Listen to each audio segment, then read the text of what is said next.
The West African sub-region plays host to some of the deadliest terror groups or their affiliates.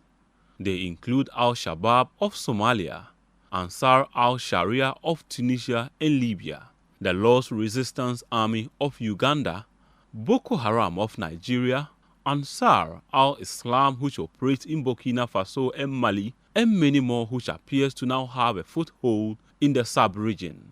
The activities of these groups have resulted in destruction of properties, general instability, abuse of human rights, thefts, and in some cases overthrow of democratic government.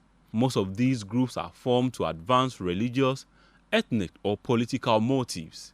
Recent attacks in Togo that claimed the lives of 8 soldiers and attacks in Burkina Faso, Ivory Coast, Mali, among other countries have triggered major security concerns for the continent. Though Ghana has not experienced a terrorist attack, analysts say the country could be attacked considering the local dynamics. A report by the West African Center for Counter-Extremism says Ghana is at a high risk of being targeted by terrorists due to protracted chieftaincy disputes and socio-economic challenges in the country. The center says Ghana is saddled with a number of triggers making it possible for extremists to take advantage to strike. Days after the release of this report, the Ministry of National Security admonished religious leaders to beef up security at their places of worship. The ministry urged them to install CCTV cameras, hire the services of certified private security agencies, among other precautionary measures.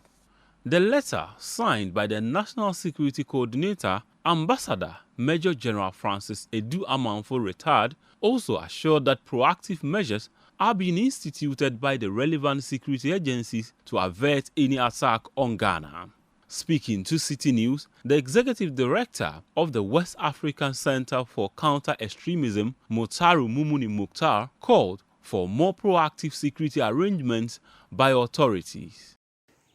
Well, as we highlighted in our very recent report on Ghana's exposure to violent extremism, Ghana has never been more exposed to the threat than we are currently seeing. If you look at the entire sub-region today, as we speak, over 53% of all West African countries are dealing with extremist violence now. And we have never been in such a situation in terms of our vulnerability to violent extremism. And it's good that we're beginning to see government taking measures against the threat from within the local society.